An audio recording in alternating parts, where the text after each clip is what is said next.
Fala galerinha, professor Rodrigo Udo na área, nós estamos aqui para falar de história, a melhor disciplina de todas, é óbvio, você já sabe, e nós estamos aqui para comentar sobre os 5 principais tópicos que estão caindo no Enem. E hoje nós vamos falar de ditadura militar. Aliás, há quem diga que ditadura militar não está só no top list, como é o tema que mais cai nas provas de vestibular. Está realmente entre aqueles que mais caem. Talvez nos últimos 10 anos tenha sido um dos temas mais frequentes na prova, então vale a pena você ficar de olho. Lembra sempre que o que nós estamos fazendo com vocês aqui é dicas, tá bom? Que a gente não está determinando o futuro. Eu adoraria ter uma bola de cristal, mas eu garanto para vocês que eu venderia um pouco mais caro, né, essas informações. Mas, de fato, ditadura militar é um dos assuntos que mais cai na prova do Enem, tá bom? E aí alguns toques para vocês podem ser fundamentais. A ditadura militar ela acontece em 1964, nós temos 2 escolas, uma que vai entender que a 1964 aconteceu foi um golpe, e essa é predominante, e há um grupo minoritário que acredita que foi uma revolução. Isso por quê?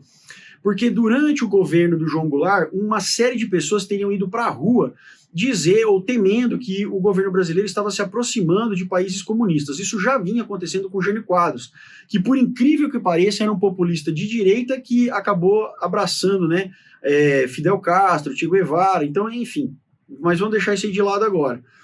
É importante entender que as pessoas foram para a rua, fizeram passeatas, a igreja liderou a passeata da Família com Deus pela Liberdade, e isso acabou levando os militares a tomar uma postura diante de uma série de erros estratégicos e políticos cometidos pelo João Goulart, erros mesmo, às vezes erros até primários, que acabaram culminando então no golpe ou na Revolução de 1964, tá bom? Entendido isso, nós vamos ter que entender que nós temos 2 tipos de militares, os tecnocratas e os linha dura. Os tecnocratas são normalmente militares que tinham uma formação civil e que tinham uma proximidade maior com o público civil do que os linha dura. Os linha dura, eles muito estudados, mas fizeram uma carreira predominantemente militar. Quando a gente pega esses 2 grupos, a gente precisa entender que militares não é um grupo homogêneo, gente, é um grupo heterogêneo, tá bom? Então, o Castelo Branco, ele é um tecnocrata, ele não é linha dura, e ele acreditava que o governo dele era provisório, que logo após ficar tácito, ficar tranquilo, ficar evidente a ideia de que não havia perigo de comunismo no Brasil, ele poderia devolver o poder para os civis. Entretanto, isso não acabou acontecendo. Durante o governo do Castelo Branco, começaram a haver intensas mobilizações, manifestações de setores estudantis, de setores organizados da sociedade, que resolveram partir para a luta armada. Quando nós chegamos, então, ao governo do Costa e Silva, o Costa e Silva, então, em 1968, faz ali, depois de um atentado terrorista no aeroporto internacional de Recife, ele resolve fazer o ato institucional número 5. E aí a maionese azedou, né? Começam os chamados anos de chumbo, o Costa e Silva vai acabar tendo uma trombose, ele vai ser substituído por uma junta militar, e em seguida vem o Emílio Garrastazu Médici, que é quando o Brasil ganha a Copa de 70, né? E aí ele vai querer associar, vai ser muito associado o lance da vitória do Brasil na Copa do Mundo, né, com o sucesso da ditadura militar. Por que sucesso? Porque nessa fase, apesar de estarem sendo perseguidos determinados grupos de mobilização antigovernamental, você também vai ter um desenvolvimento econômico muito significativo. E, infelizmente, para os militares e talvez até para os próprios brasileiros, vai acabar fracassando em 73, quando nós temos a crise do petróleo. E aí a maionese brasileira realmente vai azedar.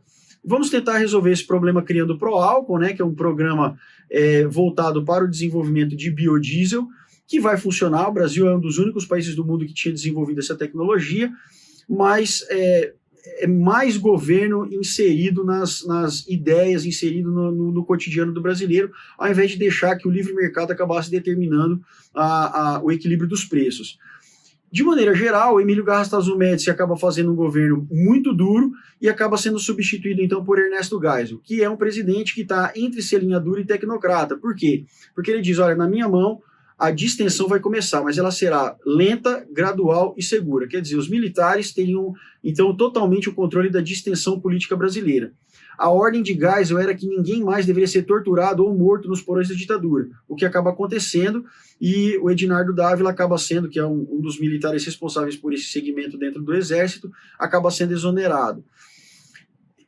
Depois disso, gente, o Geisel acaba saindo da presidência, né? Ele começa o processo de abertura política, de fato, nós vamos ter a Lei Falcão, né? Os militares começam a permitir as eleições de outros grupos políticos, né? Começa a aparecer ali um processo de distensão e ele acaba sendo substituído pelo presidente João Figueiredo.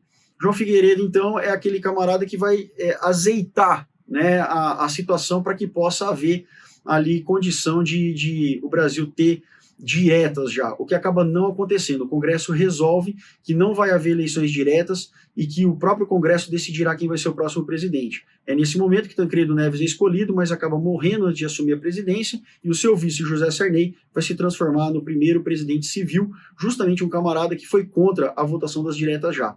Beleza? Bom, gente, é muito assunto para falar num pedacinho de tempo muito curto, mas espero que os toques principais tenham sido abordados. Não deixe de estudar. Um forte abraço para vocês. Até a próxima. Tchau, tchau.